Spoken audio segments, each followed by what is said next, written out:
저는 가끔씩 우리 아들에게 이렇게 말해요. 지안아, 엄마 아빠 곁으로 와줘서 너무 고마워.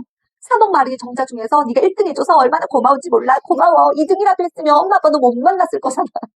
이렇게 이야기하면 아이가 꽤나 뽐을 냅니다. 나 잘 기억은 안 나지만 그래도 엄마 나 1등 했었던 거 어렴풋하게 상상은 돼. 이렇게 이야기를 하거든요.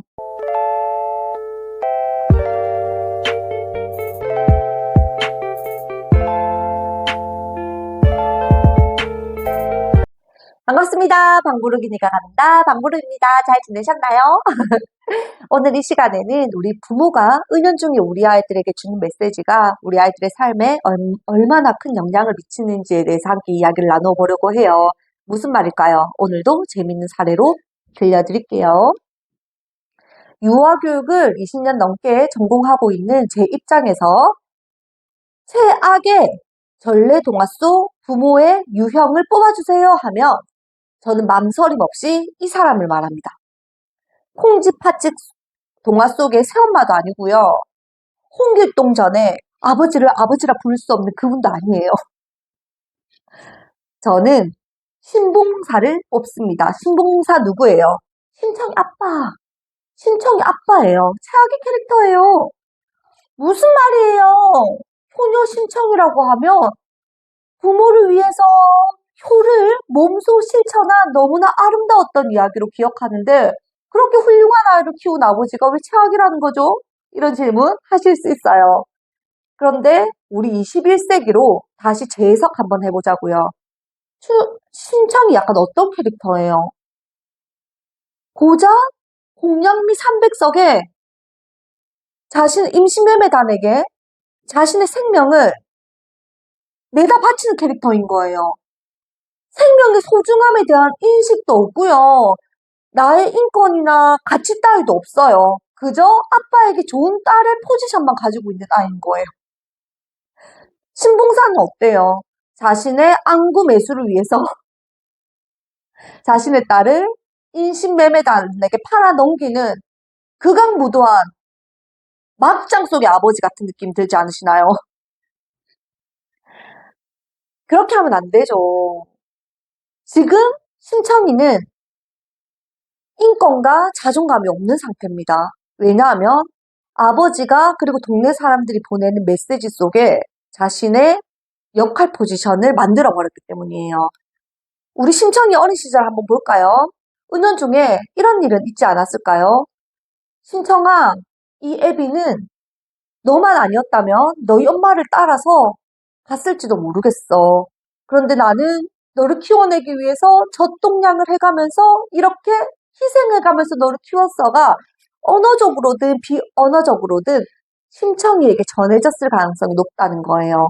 그리고 동네 사람들은 늘 신청이를 어떻게 보았을까요? 눈이 보이지 않는 아비 밑에서 저 아비의 희생 속에서 자란 아이, 그래서 조금은 측은한 아이. 하지만 측은하지만 착한 포지션을 가짐으로 해서 동네 사람들에게 인정을 받는 아이로 컸을 가능성이 있다는 거예요. 신청이는 어땠을까요? 저는 신봉사가 결코 신청이를 잘 키웠다고 생각하지 않아요. 이 아이에게 은연중에 착한 딸로서 가져야 하는 메시지를 계속 주고 있었다는 거예요. 그렇다면 우리 부모님, 우리 아이가 효녀 신청처럼 공양미 300석 따위에 나의 생명을 내다 던지는, 그래서 효녀로서의 포지션만 가지는 딸로서 성장하지 않게 키우기 위해서는 우리는 어떻게 해야 할까요? 지금부터 그 비법을 알려드리겠습니다. 저는 어렸을 때 딸 3명 중에서 막내딸이었어요. 제 시대만 해도 아들이 귀하던 시절이었어요. 그래서 저는 친척 어른들께도 그렇고 동네 어른들께도 그렇고 가장 많이 들었었던 말이 세영이 너라도 고추 좀 달고 나오지. 이런 이야기 정말 많이 들었어요. 너라도 아들이었으면 얼마나 좋았겠니? 너 왜 고추 안 달고 나왔니? 그런 이야기를 정말 많이 들었어요. 그런데 그런 이야기를 할 때마다 저희 엄마가 이렇게 이야기하셨어요. 그런 이야기 하지 마세요. 저는 우리 세영이 안 나왔으면 어쩔 뻔했나 이런 생각 진짜 많이 해요. 우리 세영이가 딸이어서 나는 너무 좋아요. 그리고 나는 딸 3명인 것이 너무나 감사해요. 세 명 사이좋게 지내는 거 보면 얼마나 감사한지 몰라요. 이런 이야기를 매번 하셨던 것 같아요. 그럼 저는 은연중에 무슨 생각을 했냐면, 아, 내가 딸이라서 가치가 없고, 딸이라서 우리 엄마, 우리 아빠가 내가 태어난 것을 환영하지 않았던 것이 아니라, 내가 딸이기 때문에 우리 엄마, 우리 아빠는 굉장히 기뻤구나, 이런 생각을 하면서 자랐던 것 같아요. 나는 그저 딸이라는 이유만으로도 존재 가치가 있는 거예요. 바로 이런 거예요.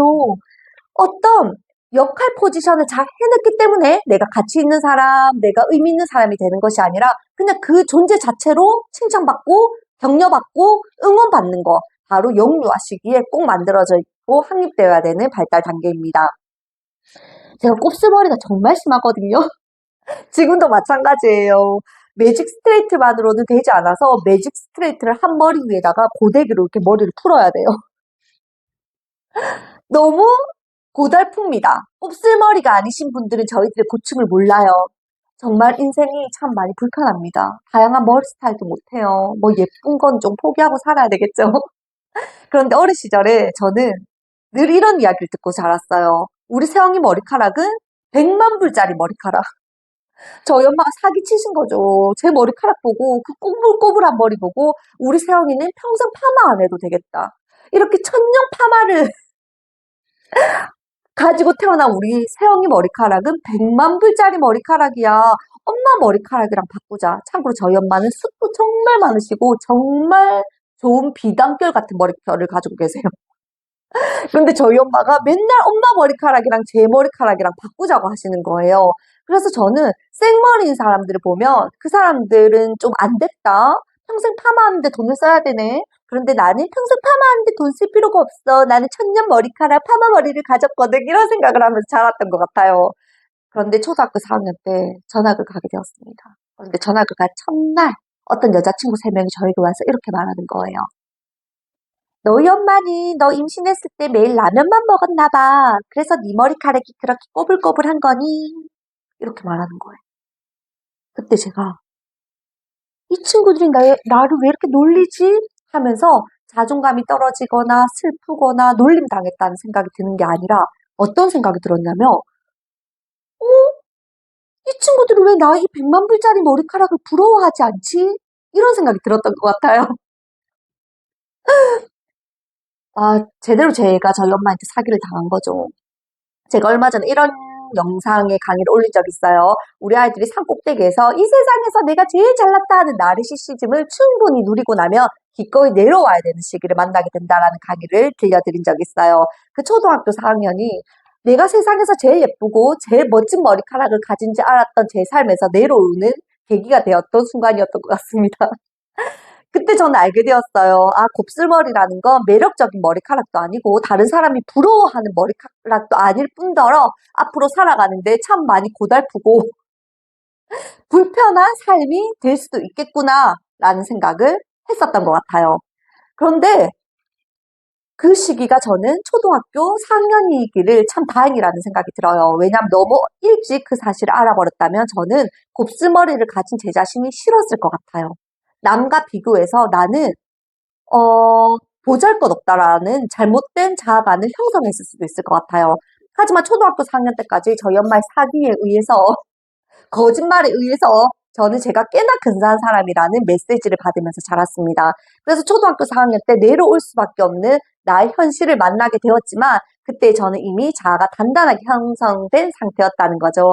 그래서 이 곱슬머리는 내가 인생을 살아가는데 매력적이지도 않고 또 평생 나를 불편하게 할 대상임은 분명 하나 곱슬머리를 가진 내 자신이 싫지는 않았다는 거죠.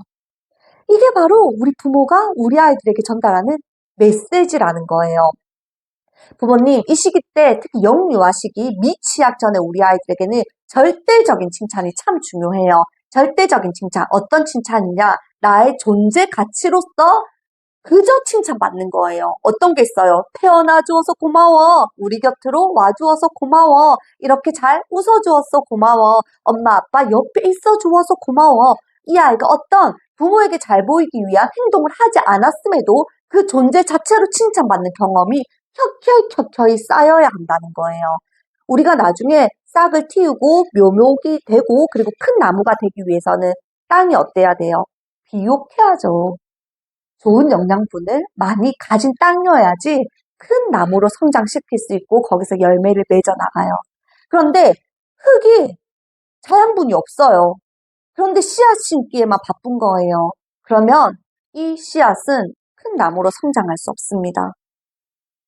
이유는 아시겠죠? 그렇듯이 비옥한 땅으로 만들고 영양분이 가득한 땅으로 만들기 위해서는 씨앗을 심기 전 미취학 시절에 우리 아이가 그저 나의 존재 자체로만 우리 부모에게 끊임없는 격려와 응원과 사랑과 보살핌을 받아내야 된다는 거예요. 저는 가끔씩 우리 아들에게 이렇게 말해요. 지안아, 엄마 아빠 곁으로 와줘서 너무 고마워. 3억 마리 정자 중에서 네가 1등 해줘서 얼마나 고마운지 몰라. 고마워. 2등이라도 했으면 엄마 아빠 너 못 만났을 거잖아. 이렇게 이야기하면 아이가 꽤나 뽐을 냅니다. 나 잘 기억은 안 나지만 그래도 엄마 나 1등 했었던 거 어렴풋하게 상상은 돼. 이렇게 이야기를 하거든요. 그리고 나중에 성교육에 대해서도 한번 해드릴 텐데 정자가 아무리 1등으로 왔어도 이번 나팔관이 왼쪽에서 난자가 만들어졌는지 오른쪽에서 만들어졌는지에 따라서 방향이 나뉘잖아요. 이번 달에는 난자가 오른쪽 나팔관에 있을 수도 있는 거예요. 그런데 1등으로 왔지만 그 아이가 좌회전했으면 어떻게 돼요? 난자를 못 만나는 거죠. 그래서 저는 가끔 우리 지안이에게 이렇게도 감사 인사를 전합니다. 지안아, 좌회전하지 않고 우회전 잘해서 엄마 아빠 만나러 와줘서 고마워. 이렇게 해서 칭찬을 합니다. 존재 자체로 아이에게 너는 귀한 아이라는 걸 메시지로 던져주시는 거예요. 건방지게 자라지 않아요. 교만하게 자라지 않아요. 이 시기 때 이런 절대적인 칭찬, 존재 자체에 대한 칭찬은 이 아이를 단단한 아이로 만들어냅니다. 이런 시기를 거친 아이들이 더 큰 세상, 학교로 나간다거나 아니면 더 큰 직장생활, 사회생활로 나가게 되었을 때 어떻게 사람들을 만나냐? 나는 존재 자체가 귀한 사람이고 소중한 사람이기 때문에 다른 사람들도 나를 귀하고 소중하게 생각할 거야 라는 생각으로 타인과의 관계를 맺어 나간다는 거예요. 그런데 반대로 무엇인가를 잘 해내야만 부모에게 인정을 받는 거예요. 예를 들어서 공부를 잘해야 된다거나 어디 나가서 수상을 하고 온다던가 상을 받는다던가 아니면 동생을 잘 보살펴주는 언니 또는 부모님의 말씀을 잘 듣는 딸으로서의 어떤 노력에 의해서 자신의 가치를 인정받은 아이들은 사회에 나가서도 조금은 고달픕니다. 왜냐하면 내가 이런 행위를 해야지 사랑받을 수 있는 존재, 인정받을 수 있는 존재라는 걸 부모로부터 메시지를 끊임없이 받았기 때문에 자신의 포지션을 그렇게 만든다는 거죠. 어때요, 부모님? 우리 부모님들이 우리 아이들에게 보내는 메시지가 얼마나 이 아이들의 삶에 큰 영향을 미치는지 좀 감이 오시나요? 그래서 부모로부터 부여받은 자신의 포지션에 따라서 자신의 생명 따위는 공양미 300석에 갖다 버리는 심청이 같은 자녀를 키우지 않기 위해서는 그 존재 자체로 우리 곁에 와주었음을 그리고 이렇게 자라주는 것을 내 곁에서 함께 웃어주는 것만으로도 감사함을 늘 표현하는 부모님들 되시기를 응원드립니다. 오늘 숙제예요. 잠자기 전에 이렇게 이야기해 보시는 거예요. 지안아, 엄마 아빠 옆으로 와주어서 너무 고마워.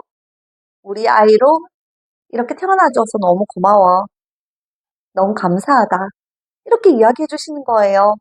그렇다면 우리 아이들 자신이 얼마나 귀한 존재인지를 알고 이 세상을 향해서 더 큰 걸음 디딜 거라고 저는 믿습니다. 오늘 강의 어떠셨나요? 오늘 강의도 좋으셨다면 구독, 좋아요, 알림 설정 부탁드릴게요. 오늘도 행복한 육아 하세요.